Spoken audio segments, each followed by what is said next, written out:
Alrighty, so we've seen a lot of the common errors and exceptions. Next, I'm going to show you how to raise your own.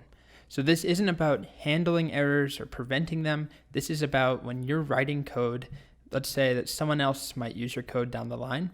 This is how you could give them custom error messages, or you don't have to customize them, but how you could throw your own type error or value error or something like that. And it's super simple.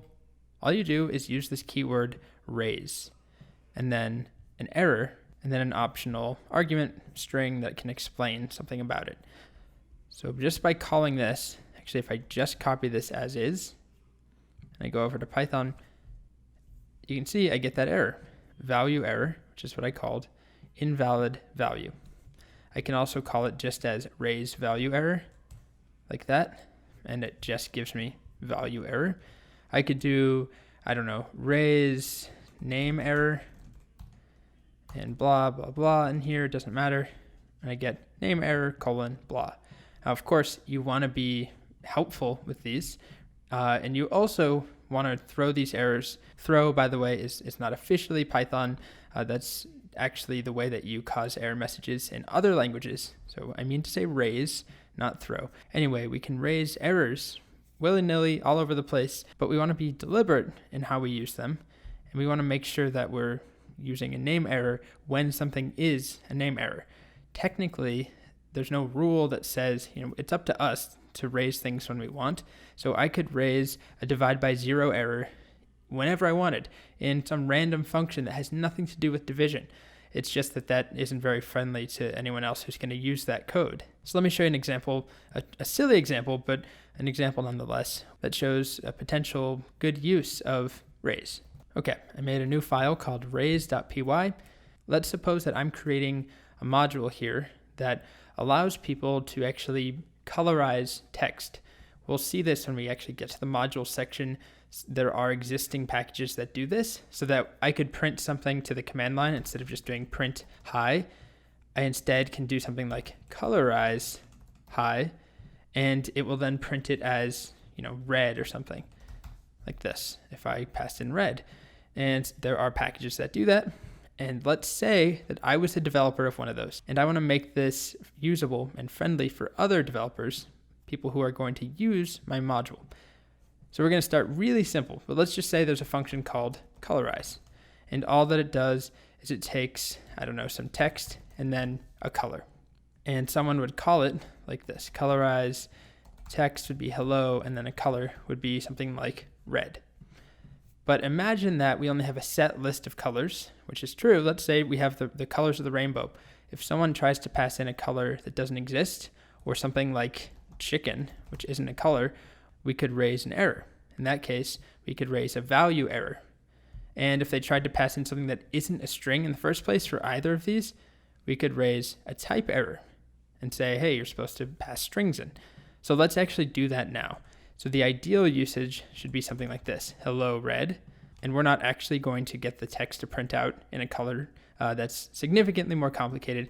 Let's just say the end result of ours is printed text in color, just like that. So it should say printed hello in red. That's the end result. But what we want to do is check if we should raise any errors. So the first thing we could do, let's work on the type. So if text is not a string, or if color is not a string, we could do this. If, and let's start with hello, which is text. So we'll say if type of text is not string, just like that, then we can raise, what kind of error do we want? We could raise anything. Like I said, the divide by zero is fair game. It just doesn't make sense. It's up to us to be responsible. What makes sense in this case would be a type error. And then let's just do something like text must be a string, or instance of string, or something like that, to be more official sounding. Okay. And so now if I try and call this where text is not a string, well, let's call it twice. One where it is, and another time where it's a number. And if I execute it now, you can see we get the first time it worked, we get printed hello in red. Then afterwards, I get type error, text must be instance of string. So we have successfully raised our own error in a context that actually makes sense. So if a developer was using this, if someone was using this function, colorize, they would now know that they made a mistake, and it explains how they should use it. And next up, let's worry about the colors. So let's define a list of colors that are valid. I'll actually make it a tuple because we're not using it for anything. It just needs to hold values. So I'll fast forward through this. Okay, let's say this is the tuple of valid colors that we can print to the command line. Cyan, yellow, blue, green, and magenta. Sadly, no purple. And what we want to do is just check if they're trying to call colorize with a color that is not in colors, then we'll throw a value error. So we'll just do if, and we'll just check color not in colors, raise, and then we want to be explicit about the problem. So we could just raise an exception, just a generic exception like this. Well, I guess I'm not causing the problem yet. Let's do hello. Well, red will cause it actually because red's not in colors. So let's try that now. We just raised this generic exception. That's not a very good idea. Like I said, we can do whatever we want, but we want to be explicit. So this should be a value error.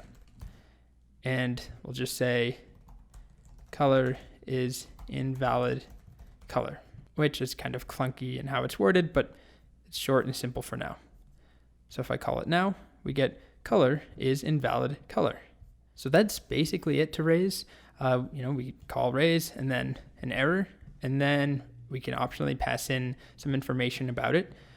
One thing I would mention though, as a good practice, this is a matter of opinion, but let's say, so right now we're not checking if red or if color is a string because we're just directly checking if it's in here. But if I did want to check is color a string and I wanted to raise a type error, it would be better to have individual type errors, if that makes sense. So we'd have one for, I'll just copy this. If type color is not string, do something like this. Rather than combining them into one, so if type text is not string or type color is not string, raise an error that just says must be instance of string, because it's unclear what the culprit was. Was the problem text or was the problem color? So this way it's clearer what's going on. But anyway, we're kind of already taking care of it down here. And so now if I try and run this with hello 10, we get color must be instance of string. And if I tried to run it with list, comma 10, we get color must be instance of string. And of course we only get one of these errors at a time. So then if we fix that, make this, I don't know, let's go to cyan. Now we get text must be instance of string. Okay, so hopefully this example, even though it doesn't actually do anything, it mocks, it just prints, a dumb little string at the end. But imagine that this was an actual thing that we made to share with other developers. These errors would be very helpful. The only thing that would be more helpful is to have good documentation to help prevent developers from trying to, pass in red or a number. If we had documentation that explained text must be a string, color must be a string, and color can only be cyan, yellow, blue, and so on. That way a developer wouldn't, have to just guess and check. Okay, so that's raise.